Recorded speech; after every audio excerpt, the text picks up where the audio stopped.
হেদায়া শয়তানের না, হেদায়া আসে আল্লাহর কাছ থেকে। এই তাওহীদ দিয়েই মানব জাতি মুক্তি পাবে। এখন এই কথার মধ্যে মিথ্যা কোনটা কোনটা আমি জানতে চাই। এই কথার মধ্যে অপপ্রচারের কি আছে আমি জানতে চাই। এখানের মধ্যে সমস্যাটা কোথায় আমি জানতে চাই। এখানে ইসলামের বিরুদ্ধে আমরা কোন জায়গায় কথা বললাম, এই কথার উপরে কাফের ফতোয়া দেওয়া যায় কিভাবে?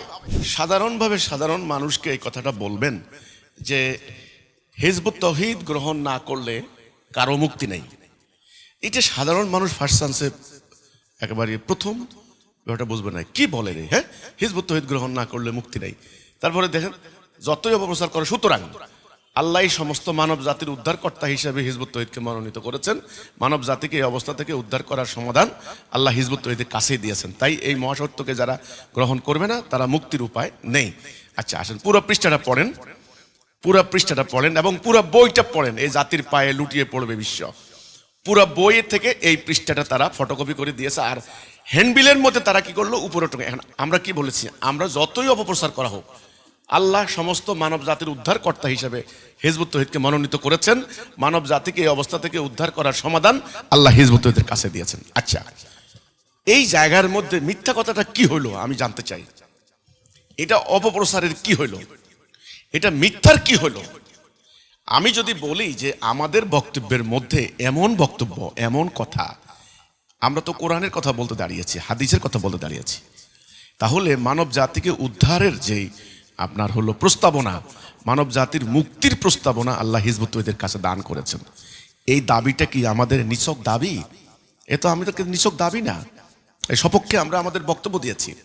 এই যে ইন্টারিম ক্ষমতা এসে দেশের সংস্কার করব, সংস্কার প্রস্তাব দেন, কই আমি তো দেখলাম না কোনো ধর্মীয় দল, কোনো সংগঠন, কেউ তো সরকারের কাছে এই প্রস্তাবটা দিতে পারলেন না যে আল্লাহর হুকুম এবং রাসূলুল্লাহ সুন্নাহ ভিত্তিক রাষ্ট্র ব্যবস্থা কীরকম হবে, তার পূর্ণাঙ্গ রূপরেখাটা আমরা তুলে ধরেছি। আমরা কিভাবে তুলে ধরেছি সেটা কি, আল্লাহর কোরআন থেকে, কোরআনকে ভিত্তি করে এবং রাসূলুল্লাহ সুন্নাহকে ভিত্তি করে একটা রাষ্ট্রের রূপরেখাটা কিভাবে চলে, অর্থনীতি, বাণিজ্য নীতি, রপ্তানি, আমদানি রপ্তানি, বিচার নীতি, শিল্পনীতি, সব কিছু। এই মানব জাতিকে অশান্তির হাত থেকে উদ্ধার করার জন্য যে জিনিসটা সবচাইতে জরুরি সেটা হলো তাওহীদ, লা ইলাহা ইল্লাল্লাহ মুহাম্মাদুর রাসূলুল্লাহ। আল্লাহর হুকুম ছাড়া কারো হুকুম মানি না। প্রত্যেকটা আলেম ওলামা এটা বিশ্বাস করবেন, স্বীকার করবেন যে নবী করিম সাল্লাল্লাহু আলাইহি সাল্লাম মক্কার আরবদেরকে এই তাওহীদ দিয়েই উদ্ধার করেছেন। কারণ রাসূল নিজেই বলেছেন, দুটি হাদিস, মান ক্বালা লা ইলাহা ইল্লাল্লাহ ফাদাখালাল জান্নাহ, যে বলল লা ইলাহা ইল্লাল্লাহ সে জান্নাতে দাখিল হলো, মানে লা ইলাহা ইল্লাল্লাহ জান্নাত দেবে। এক, দুই, লা ইলাহা ইল্লাল্লাহ বললে তুফলিহুন ফালা, সাকসেস, হে মানব জাতি তোমরা বলো লা ইলাহা ইল্লাল্লাহ, তবে তোমরা সফল কাম হবে। তাহলে মানব জাতির সাফল্যের জন্য, জান্নাতের জন্য, উদ্ধারের জন্য একমাত্র মন্ত্র হচ্ছে লা ইলাহা ইল্লাল্লাহ। তাহলে হিজবুত তাওহীদ একমাত্র সংগঠন যারা মানব জাতিকে লা ইলাহা ইল্লাল্লাহর দিকে ডাক দিচ্ছে। আর কোনো আন্দোলন, কোনো সংগঠন আপনারা দেখান তাওহীদের দিকে ডাক দিচ্ছে। এই কথাই আমরা বলেছি যে মানব জাতিকে উদ্ধার করার জন্য আল্লাহ যেহেতু তাওহীদ দিয়েছেন, তাওহীদ হিজবুত তাওহীদ, কাজে এটা আল্লাহর তাওহীদ। তাওহীদ কোনো শয়তানের হয় না, মনে রাখতে হবে। হেদায়া শয়তানের না, হেদায়া আসে আল্লাহর কাছ থেকে। এই তাওহীদ দিয়েই মানব জাতি মুক্তি পাবে। এখন এই কথার মধ্যে মিথ্যা কোনটা কোনটা আমি জানতে চাই। এই কথার মধ্যে অপপ্রচারের কি আছে আমি জানতে চাই। এখানের মধ্যে সমস্যাটা কোথায় আমি জানতে চাই। এখানে ইসলামের বিরুদ্ধে আমরা কোন জায়গায় কথা বললাম, এই কথার উপরে কাফের ফতোয়া দেওয়া যায় কিভাবে। এই কথার উপরে যে হিজবুত তাওহীদকে আল্লাহ এই মহাসত্য দান করেছেন, কাজেই হিজবুত তাওহীদ মানব জাতির সংকট সমাধান করতে পারে, এটা আমাদের দাবি।